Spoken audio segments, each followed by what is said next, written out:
Yesu tu, tegemea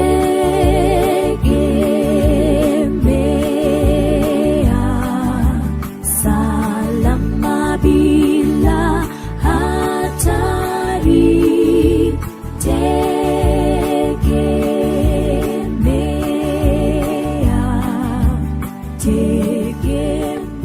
Mwokozi Yesu. Le mariage, problème ancien. Un exposé du point de vue biblique par Ewald Frank. Le chemin juste. Citation. Revenons à ce sujet du mariage et du divorce. Vous voyez, il faut que cela soit révélé. Tant que ce n'est pas révélé, vous ne le savez pas. Mais il a promis que dans ces derniers jours, dans cet âge-ci, chaque mystère caché de la Bible serait révélé. Combien savent cela? Jésus a promis que tous ces mystères cachés, mariage et divorce, et tous les autres mystères qui avaient été cachés, seraient révélés au temps de la fin. Vous vous rappelez cette voix qui m'avait dit « Va à Tucson ». Vous vous rappelez cette lumière mystique dans les cieux et les 7 anges qui s'y tenaient. Après, je suis revenu pour l'ouverture des 7 sceaux. Paragraphe 222-223. Avec le même respect que nous avons reçu et accepté l'enseignement sur la divinité, sur le baptême, sur la Sainte Seine, etc., de même, nous devons accepter sans résistance intérieure, également dans ces choses, toute la parole de Dieu pour notre enseignement. La profondeur de l'héritage biblique de la foi exige aussi à ce sujet que toutes les déclarations des Saintes Écritures soient soigneusement ordonnées et qu'elles soient méditées. Ce thème si personnel, et pourtant si important, ne doit pas être appliqué de manière privée ou être interprété comme cela nous plaît. Aucun n'a le droit de juger soi-même de son propre cas et en décider, mais bien les frères responsables devant Dieu, lesquels ont été confirmés comme enseignants et bergers. Ils doivent prononcer ce qui est juste conformément à l'Écriture. L'administration de la justice a lieu uniquement conformément au livre de la loi divine et sans acception de personne. Cela ne se passe pas à la maison, mais bien dans l'église. Obéissez à vos conducteurs et soyez soumis, car ils veillent pour vos âmes comme ayant à rendre compte. Hébreux 13, le verset 17. Tout frère et toute sœur qui ont des problèmes de couple, ou même un problème de divorce, et qui se soustraient au ministère que Dieu a placé dans l'église, se trompent eux-mêmes. Parce qu'ils ne respectent pas les bergers et la parole de Dieu, ils suivent leur propre chemin, c'est-à-dire qu'ils prennent un avocat et vont au juge, comme si ceux-ci étaient compétents pour les croyants.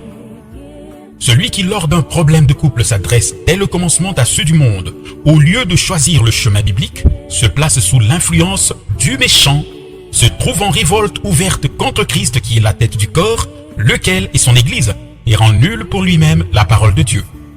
Lui ou elle, peu importe lequel est allé chez l'avocate en premier, doit savoir qu'en agissant ainsi, il se rend coupable du plus vilain blasphème contre Dieu, parce que de cette manière, les croyants sont exposés à la moquerie devant les incrédules et tout le monde, eux qui ont pourtant été rachetés à un grand prix par le Seigneur. En général, ce sont justement les coupables qui se défont des lieux matrimoniaux, puis ensuite de la communion ordonnée bibliquement, parce que dans cet état, ils ne peuvent subsister dans l'église.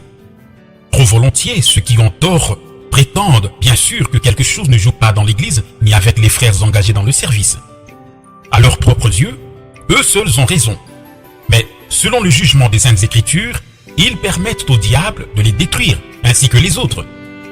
Celui qui ne respecte pas la parole n'appartient visiblement pas aux brebis qui écoutent la voix du bon berger, et il ne peut pas se soumettre à la parole parce que lui ou elle ne sont pas nés de la parole semence, et cela malgré le baptême de l'esprit et les dons de l'esprit.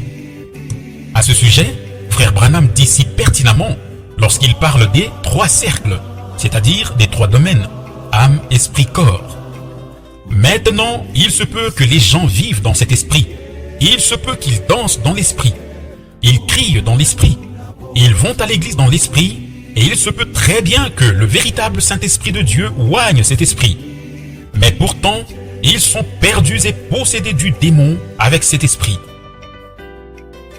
Et vous ne le savez pas, du 15 août 1965, page 20, paragraphe 127. Seule la parole de Dieu a raison, sinon aucun. Et celui qui est de Dieu écoute la parole de Dieu. Jean 8, le verset 47. C'est ce qui est écrit, et ceux qui la mettent en pratique sont bienheureux. Le berger et les anciens ne doivent pas prendre parti pour l'un ou pour l'autre, de même qu'ils ne doivent pas être de la parenté de l'une des parties. Ils doivent se référer uniquement aux Saintes Écritures et ne pas faire de commentaires personnels. Finalement, la décision doit être prise par les personnes concernées et elles seules ont à répondre de ce qu'elles font. Pareillement, la discussion ne doit pas avoir lieu seulement avec un des conjoints, mais elle doit toujours être conduite avec les deux, afin que chacun ait la possibilité de prendre position vis-à-vis des reproches et objections qui lui sont faites.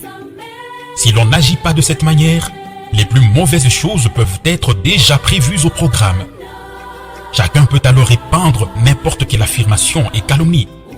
Mais, comme nous l'avons lu dans 1 Corinthiens 6, les calomniateurs, comme les voleurs, les ravisseurs, les idolâtres, les adultères, les homosexuels, etc., n'entreront pas dans le royaume de Dieu.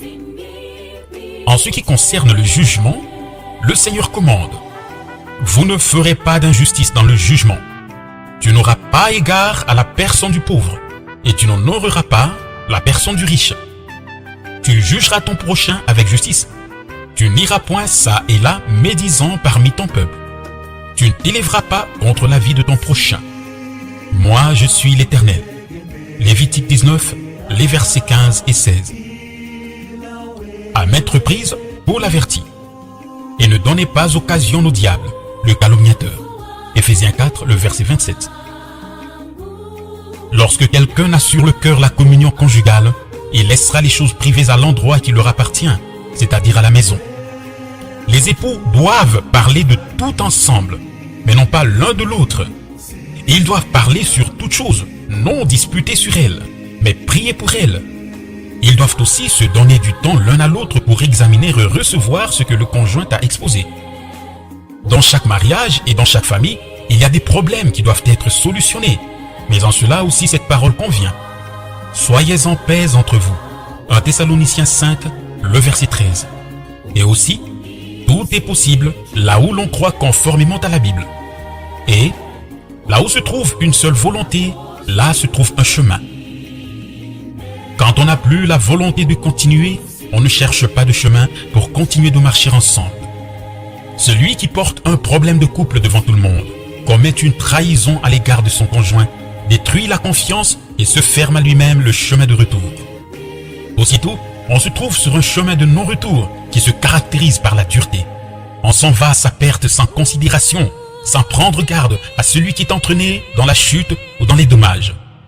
Tous ceux qui apprennent la chose sont plus ou moins entraînés. Par des conversations unilatérales sur des personnes concernées, ils se forment des partis, ce qui finalement ne cause pas une déchirure entre les conjoints seulement, mais aussi dans les familles et dans l'église. Là où une racine d'amertume bourgeonne, beaucoup sont souillés et pour beaucoup, la langue est enflammée par le feu de l'enfer. Satan a déjà détruit des églises de cette manière. Il ne tue pas seulement la réputation, mais aussi les âmes. Le croyant devrait savoir qu'il n'est pas destiné à bavarder sur les histoires de famille, mais bien à raconter les hauts faits accomplis par Dieu à leur égard, au lieu de répandre partout ce que le diable a fait. Un véritable témoignage à la gloire de Dieu ne commence jamais par « As-tu déjà entendu que ?» Tous devraient considérer qu'en transmettant des calomnies, ils se retranchent eux-mêmes du royaume de Dieu. La grâce à bon marché sur laquelle plusieurs se reposent n'existe pas. Il n'existe que la grâce qui a coûté un grand prix. Le prix de rachat était le précieux sang de l'agneau de Dieu. David demandait: Éternel, qui séjournera dans ta tente? Qui demeurera en ta montagne sainte? Celui qui marche dans l'intégrité et qui fait ce qui est juste et qui parle la vérité de son cœur, qui ne médit pas de sa langue, qui ne fait pas de mal à son compagnon et qui ne fait pas venir l'opprobre sur son prochain. Psaume 15, le verset 1er à 3. Seul celui qui se laisse ici placer sous le jugement de la parole, qui se laisse corriger et se soumet à l'ordre biblique, appartiendra à l'église des premiers-nés. Celui qui méprise l'église de Dieu et l'œuvre de Dieu est aveuglé par l'arrogance et il est séduit. Tous les arguments que l'on pourra présenter pour tranquilliser sa propre conscience n'auront aucune valeur devant Dieu et devant le tribunal suprême. La seule chose valable devant lui est ce qu'il a ordonné lui-même et commandé. Celui qui se glorifie d'avoir retrouvé sa liberté, mais qui a laissé derrière lui le chagrin et la souffrance des cœurs, est aveuglé. Peut-on agir en connaissance de cause contre la parole de Dieu et se comporter comme étant tout particulièrement spirituel en pensant appartenir à l'église épouse? Non. Et encore une fois, non. Cela ne marche pas auprès de Dieu. Nous avons à croire, à agir et à marcher comme le dit l'Écriture. Le Seigneur amène son église à l'achèvement, laquelle, à la fin comme au commencement, ne sera qu'un cœur et qu'une âme. Il unit son corps, qui est composé de beaucoup de membres, sous lui-même qui en est la tête. Frère Branham relève maintes fois que les choses concernant mariage et divorce ont besoin d'être révélées à chacun. Avec cela, il ne pense pas à une révélation particulière, mais bien à celle qui est donnée par Dieu lui-même, après avoir lu l'exposé de tous les passages bibliques.